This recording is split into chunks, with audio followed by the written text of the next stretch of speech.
Hey, real-life traders from around the world, stock market fans, and investing enthusiasts. It's your boy, Jeremy Alexander Newsom with Real Life Trading, and we're talking the market today. It is Wednesday, the 25th of May, a.k.a. Hump Day, a.k.a. the middle of the week, a.k.a. the day that precedes Thursday. We're looking at the SPY, and here's my note from yesterday. 524.16. This is a bullish gap. Yesterday was a bullish and quite decisively bullish gap, I think, in my opinion.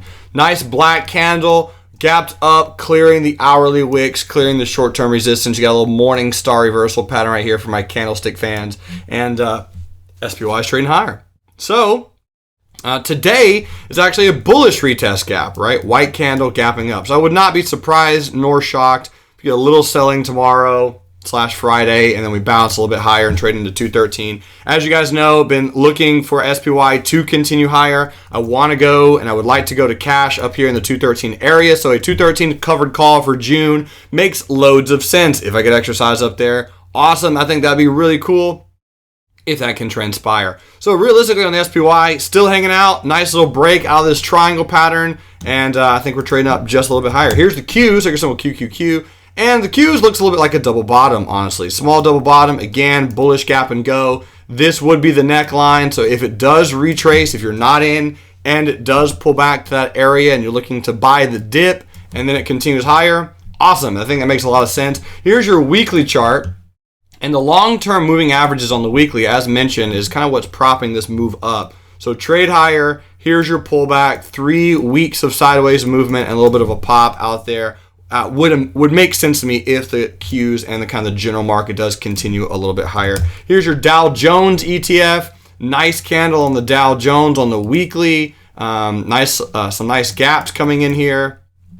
Again, still bullish to neutral on the shorter term level, but on the indices and as far as the ETFs that track the market, I have zero short-term position on them. So just letting you know, if the market continues higher, awesome, but on a shorter-term basis, I don't have any directional or non-directional trades on the general markets at this moment. I'm glad they're moving bullish. A lot of traders made a lot of money yesterday, especially in the tech world, but the rest of the market looks good. We are in some swing trades still, so let's talk about the swing trades. We are in United States Steel, ticker symbol X, and got the stop at 1537, and I'll be lowering that stop next Tuesday. Newer trader who's joining the real life trading circuit, she goes by Gigi, and Gigi got a May week 4, that's this Friday, 1350 put sale. She does not mind owning shares, but if she does, she'll get put by 1350. My boy Bob has a $14 covered call expiring also this Friday. So right now I'm still hanging out in this bearish setup trade, and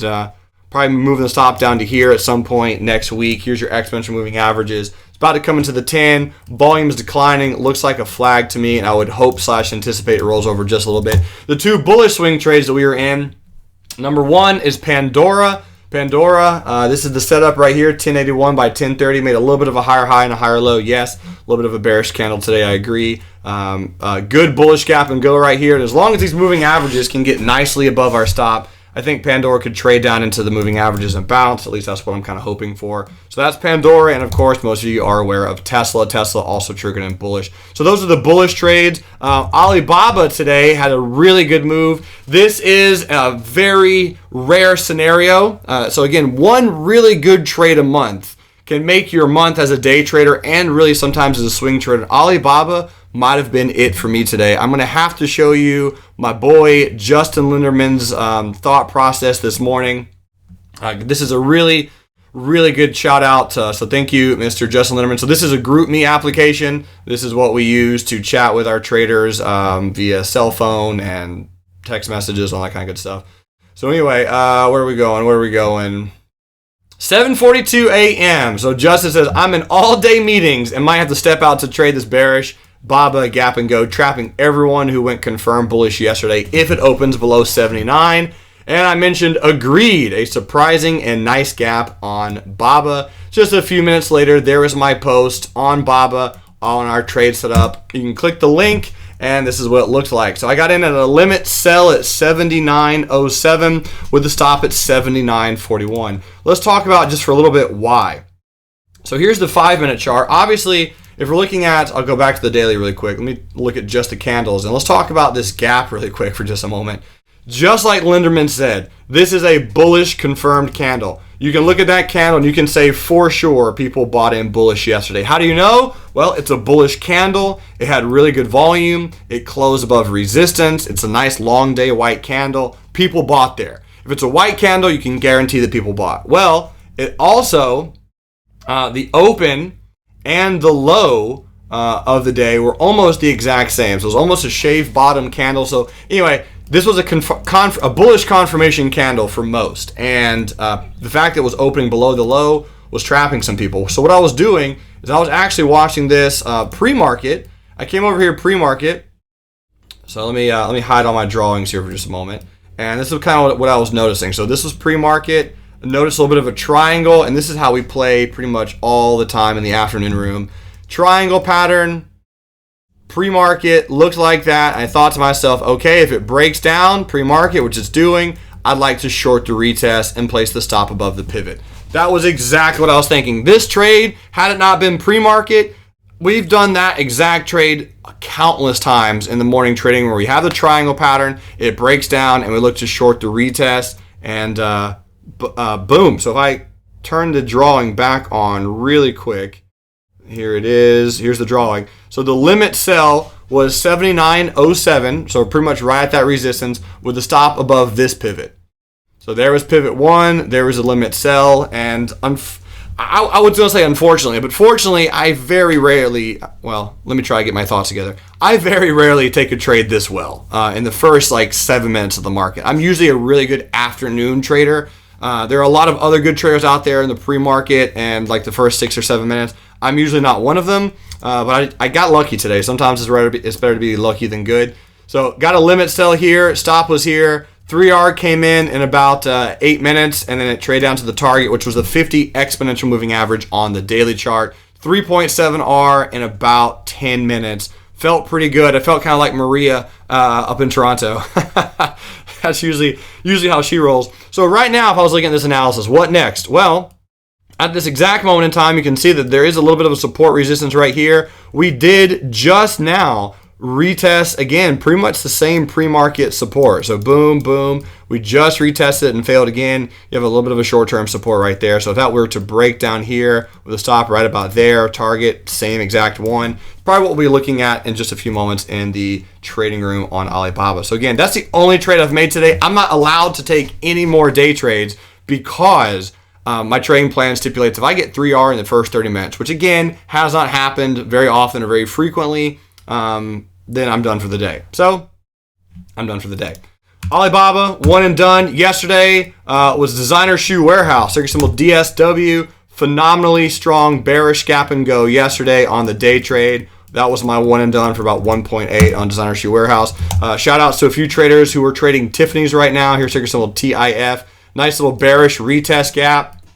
And Johnny Guarco and Brad Reed and Jason Chase and a few others looking at this trade. They took something like this by this. And this is the one that I was just looking at just a few moments ago, the 62.49 by 62.77. But again, I can't take anything else for the rest of the day. I'm done. That's all I can do. Let's look at a few other swing trades really quick before I wrap you guys up for this Wednesday stock review. Ricky from Australia was hopping over and looking at ticker symbol CALM. He was requesting this stock. And Ricky, got to agree with you on this one, man. Cal-Maine Foods, ticker symbol CALM. At a really good support. It is at a good buy low, sell high, and you do have a morning star reversal pattern. So really, the best you can do on this one, trade your plan, mitigate your risk, lose small if the trade doesn't work. But I do agree with the analysis. CALM is good volume, good morning star reversal, out of support. From there, all we can do is more or less hope it works. Target, ticker symbol TGT, still forming this nice little pennant pattern.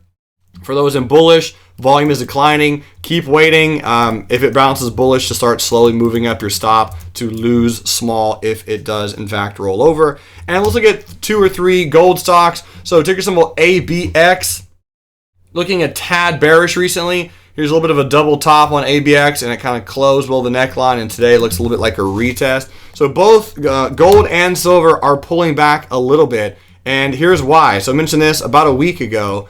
Dollar is going up, gold is coming down. So in fact, that was on the 20th which is this day right here. And since then, it's dropped about 4 points. So the dollar is going up. We've mentioned the dollar's going up. Here's the dollar index. And we had this note in here pretty much since March and February. We're looking to buy low, sell high. There's the Liam Hemsworth hammer of Thor right there. Trade up very nicely. So the dollar going up is going to cause silver and gold to come down. So if you're looking to trade silver and gold, if you're getting in on this pullback, that's absolutely fine. I do agree that I think silver and gold need to pull back a little bit more. And honestly, no clue if this trade works, but this is an inverted head and shoulders pattern. We did close with a neckline. We do have confirmation on volume. And if we're looking to buy, I would at least say buy the dip on gold and silver if you are looking to play that trade bullish. And longer term, I think you guys all know my outlook on silver. I do like silver longer term. I like it at these levels longer term. When I say longer term, I'm talking 5+ years. I do not think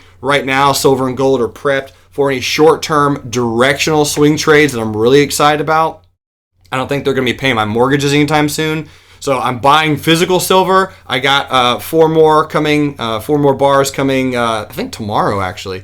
So anyway, I'm trying to buy some every few weeks, especially as and if and when it pulls back. But if you are looking at playing silver, either the ETF or the physical precious metal, longer term, I like this inverted head and shoulders pattern. And this would be at least a good place to add some to your overall wealth position on silver. Just my thoughts, ladies and gentlemen. And last but not least, can't go anywhere without looking at Apple. Ticker symbol AAPL. Apple up 1.1%. Warren Buffett knows what he's doing, buying at support. Look at this guy. Here's your 50 exponential moving average. My analysis as of yesterday. If Apple trades into the 50 on the daily, then I'll be looking to get into a covered call. So as of today, we're hitting the 50. I'm looking to get into a June covered call up in this potential position probably today. And based on that 50 exponential moving average and the fact that we've had 4 white candles in a row, I do expect a little bit of selling either tomorrow or Friday, and potentially it closes below Neil's and Robert's covered call at 98. But my buddy Robert Meek does not mind getting exercise at 98 because he's a baller and he's up strong on a lot of his positions. Ladies and gentlemen, thanks so much for watching this Wednesday Real Life Stock Review. If you have any requests or want me to look anything that you want to look at, feel free to message me, jeremy@reallifetrading.com. You can also post a comment below, message me on Twitter. All the communication channels, I'm there, I reply. Thanks so much for watching. You guys have an amazing Wednesday. I'll see you Friday, and until then, remember, love life, live life, and trade.